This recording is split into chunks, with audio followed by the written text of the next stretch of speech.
ရှမ်းပြည်နယ်လွှတ်တော်တို့ရောကြားရီမိကွန်အားတိုင်းဒေသကြီးတို့မဟုတ်ပြည်နယ်လွှတ်တော်ဆိုင်ရာဥပဒေပုံမှန်38ပုံမှန်ခွဲခအရာရှမ်းပြည်နယ်လွှတ်တော်ကမှတ်တမ်းတင်ကြောင်းကြေညာပါတယ်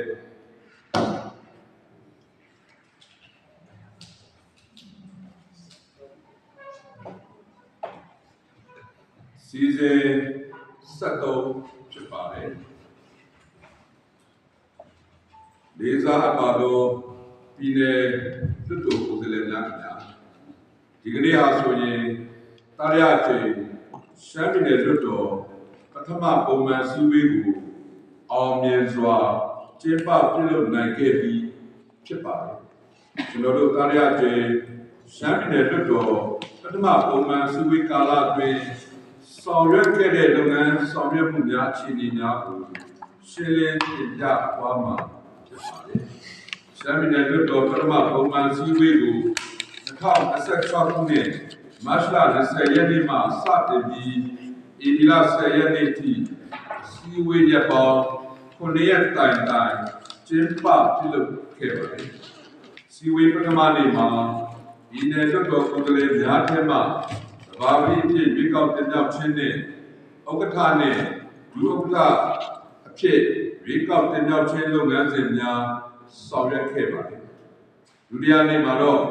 ဒီတော်စုလွှတ်တော်နာယကထံမှပေးပို့လာတဲ့တဝန်ဝါကိုလွှတ်တော်တို့ဖတ်ကြားတင်ပြနိုင်ခဲ့ပြီးမှတ်တမ်းတင်ခြင်းကိုလည်းဆောင်ရွက်နိုင်ခဲ့ပါတယ်ဒါအပြင်ဥပဒေပြုရေးဆိုင်ရာကော်မတီ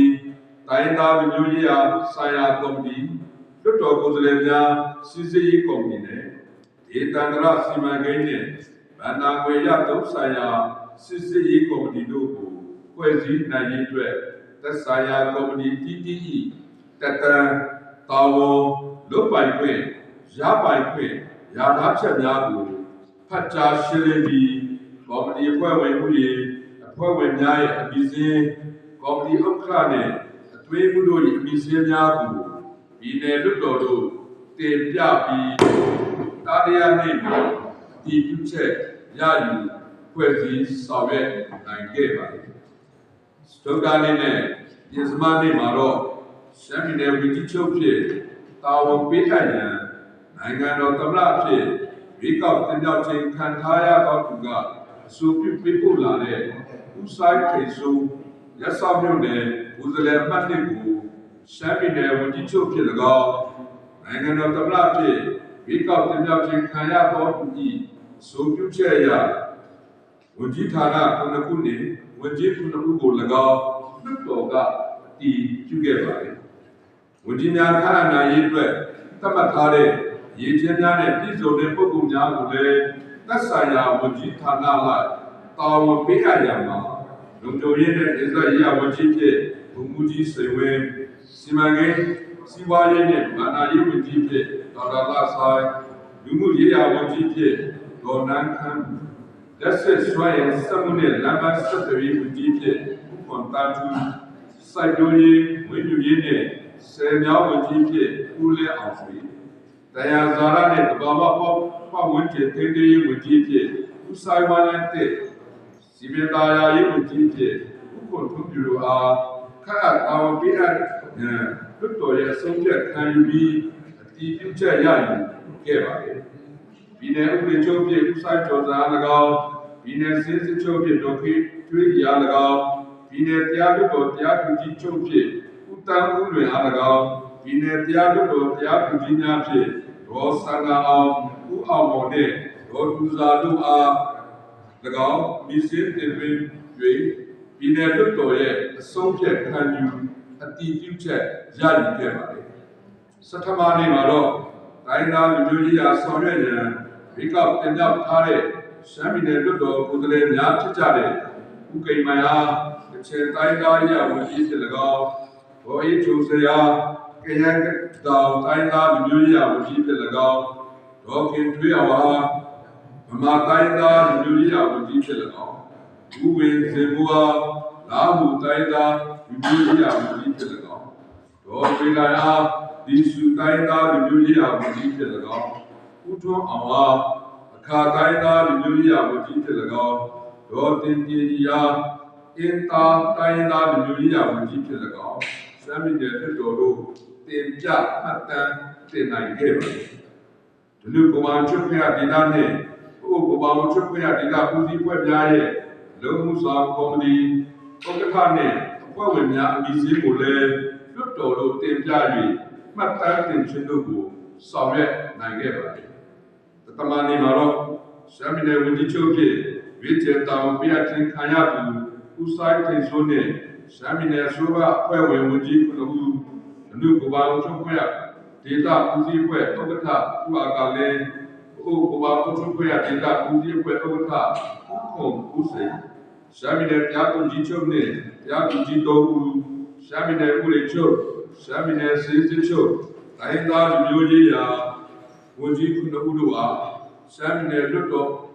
ဥက္ကဋ္ဌ၏ရှေ့မှောက်တွင်အဓိပစ္စာပြုခြင်းတို့ကို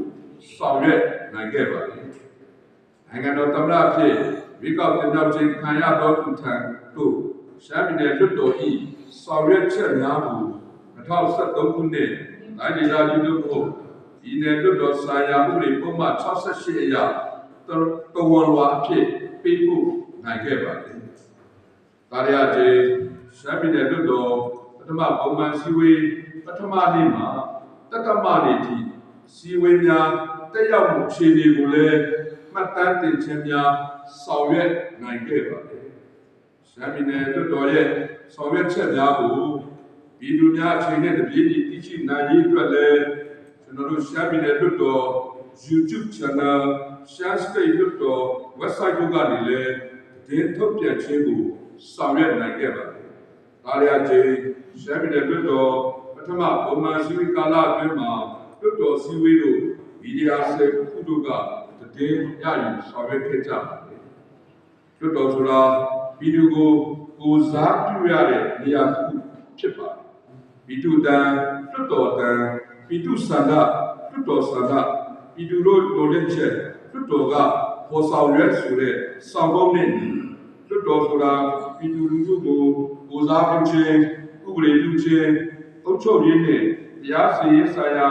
ဆောင်ရွက်ချက်များကိုပြန်လည်ထိန်းသိမ်းခြင်းတို့ကိုဆောင်ရွက်ရမယ်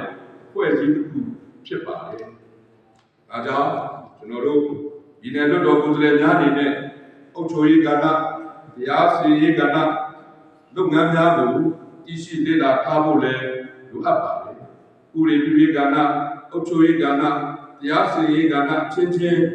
ပြန်လည်ထိန်းကျောင်းတဲ့နေရာမှာကျွန်တော်တို့လွှတ်တော်ကိုယ်စားလှယ်များရဲ့ပြောဆိုပြုမှုဆောင်ရွက်ချက်တွေဟာပြန်လည်လေးစားမှုရှိဖို့လိုအပ်ပါတယ်။ဒီမိုကရေစီစနစ်ဆိုတာပြည်သူကအုပ်ချုပ်တဲ့စနစ်ဖြစ်ပြီးနိုင်ငံသားများအားလုံးရဲ့ကိုယ်စားရွေးချယ်တင်ပြအားရသူတွေဖြစ်တဲ့လွှတ်တော်ကိုယ်စားလှယ်တွေဟာပြည်သူတွေရဲ့လိုအပ်ချက်များကိုတာဝန်ခံယူပြီးဆောင်ရွက်ကြဖြစ်ပါတယ်။ပြည်သူတွေတွေ့ကြုံခံစားနေရတဲ့အခက်အခဲတွေကိုပြည်သူနဲ့ထပ်တူခံစားပြီးပြည်သူအကျိုးအတွက်ဥပဒေနဲ့အညီဆောင်ရွက်ပေးကြရဖြစ်ပါတယ်။ဒီနယ်လွှတ်တော်ဥက္ကဋ္ဌဒုဥက္ကဋ္ဌနဲ့ဒီနယ်လွှတ်တော်တွေကရောက်ရှိလာကြတဲ့ပြည်နယ်လွှတ်တော်ကိုယ်စားလှယ်အားလုံးဟာခုဆိုရင်တလေလဲစီပြည်တဲ့သွားကြမဲ့သူတွေဖြစ်ကြပါတယ်။ဖြတ်တန်းလာတဲ့နယ်ပယ်တိတိဟာမတူညီကြဘူးလေနိုင်ငံတော်နဲ့နိုင်ငံသားများရဲ့အကျိုးဖြစ်ထွန်းစေမဲ့ဥပဒေတွေကိုပြဋ္ဌာန်းတဲ့မိခွန်းတွေဆိုရင်မင်းများတင်သွင်းကြမယ်ဆိုတဲ့ကြီးမားချက်ကတော့တူညီကြပါတယ်။လွှတ်တော်ကိုယ်စားလှယ်တွေချင်းကြားမှာဥပဒေပြုတွေမိခွန်းများဆိုများဆွေးနွေးရေးနဲ့ပတ်သက်ပြီးအမြင်မတူတာတွေဘောရာကွဲလဲတာတွေရှိနေမှာဖြစ်ပါတယ်။ဒါပေမဲ့လည်းနိုင်ငံတော်နဲ့နိုင်ငံသားများရဲ့အကျိုးကိုရှေ့ရှုပြီးညှိနှိုင်းဆွေးနွေးဖြေရှာသွားကြရမှာဖြစ်ပါတယ်။ကျွန်တော်တို့ရှမ်းပြည်နယ်လွှတ်တော်ဟာတိုင်းသားများကိုကိုစားပြုတဲ့လွှတ်တော်ဖြစ်တဲ့ဒီပြည်တော်စုစိတ်တဲ့အရေးခံနဲ့ဆောင်ရွက်သွားကြဖို့လည်းတိုက်တွန်းမှာကြားမှုပါတယ်။ဒီကနေ့ပြည်လွှတ်တော်စည်းဝေးကိုခေတ္တရပ်နာတော့မှာဖြစ်ပါတယ်။လွှတ်တော်ရပ်နာတဲ့ကာလမှာလည်းကိုယ်စားလှယ်များအနေနဲ့ပြည်သူကိုယ်စားလှယ်များဖြစ်တဲ့ဒီဟ ရောက်ရှိရာနေရာဒေသတိုင်းမှာပြည်သူ့တပ်ကိုအားလုံးချင်းပြည်သူ့အကျိုးကိုဆောင်ရွက်ခြင်းမျိုးသားအကျိုးစီးပွားကိုအလေးနဲ့ထားပြီးအာဒီဆုံးဒီမိုကရေစီစနစ်ကိုအကောင့်ထဲပေါ်ပေးကြဖို့တိုက်တွန်းပြောကြားလိုပါတယ်။လူတော်ကိုလည်းများဟာနိုင်ငံတော်ရဲ့အဓိကကျတဲ့ဥပဒေပြုရေးမဏ္ဍိုင်မှာပါဝင်ဆောင်ရွက်နေကြသူတွေဖြစ်လို့မိမိတို့ဆောင်ရွက်ကြမယ့်လုပ်ငန်းတော်လုပ်ပိုင်ခွင့်တွေကိုတည်ဆဲဥပဒေဤဥပဒေလုပ်ထုံးလုပ်နည်းညွှန်ကြားချက်တွေနဲ့ညီကန့်ညီအောင်ကြိုးပမ်းပြီးတာဝန်ကျေစွာဆောင်ရွက်နိုင်ဖို့ဥပဒေရေးရာကိစ္စများကိုလည်းအားလက်ချိန်တိုင်းမှာလေ့လာထားကြမှာဖြစ်ပါတယ်။ဒီကုန်းချုပ်အနေနဲ့တင်ပြရရင်လွတ်တော်စည်းဝေးရနာထားပြန်မှာဒေသခံပြည်သူတွေပြည့်အပ်တဲ့တာဝန်တွေကိုကောင်းတဲ့ပေါ်ဆောင်ရွက်ပေးနိုင်ဖို့အတွက်ပြည်သူများရဲ့ကံပြည်သူများရဲ့ဆန္ဒပြည်သူများရဲ့လိုအပ်ချက်တွေကိုသိရှိပြီးလွတ်တော်ကတစ်ဆင့်မိဘများမြင်မြန်ခြင်းဆိုများတင်သွင်းခြင်းလိုအပ်တဲ့ဥပဒေကြမ်းများတင်သွင်းခြင်းအတည်ပြုပြဋ္ဌာန်းခြင်းပြဋ္ဌာန်းပြီးတဲ့ဥပဒေများကိုလည်းခင့်တဲ့ညွှန်အောင်ပြင်ဆင်ဆောင်ရွက်ခြင်းတို့ဖြင့်ပြည်သူများရဲ့ယုံကြည်အားကိုးမှုကိုရရှိအောင်ကြိုးစားအားထုတ်ကြစေလိုပါတယ်။နိုင်ငံတော်နဲ့ပြည်သူလူထုအကျိုးစီးပွားကိုပေါ်ဆောင်နိုင်ရေးအတွက်ကြိုးပမ်းဆောင်ရွက်နိုင်ကြလိမ့်မယ်လို့လည်းရှုံ့ကြည်ပါတယ်။မြန်မာနိုင်ငံသားအလုံးအေးချမ်းသာယာဝပြောပြီးဒီမိုကရေစီအောင်ပန်းကိုဆွတ်လန်းနိုင်ရတဲ့ပြည်내လွတ်တော်ကိုယ်စားလှယ်များအားလုံးဆောင်ရွက်နိုင်ကြပါစေကြောင်းနဲ့မိမိတို့သက်ဆိုင်ရာ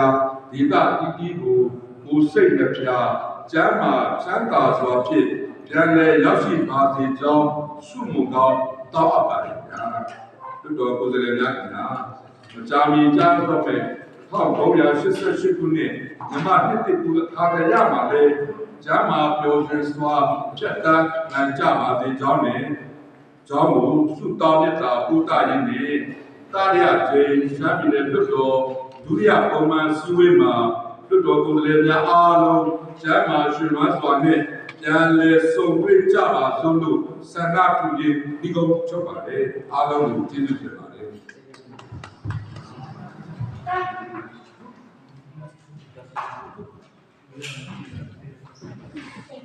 ဒီနေ့ဆက်လေး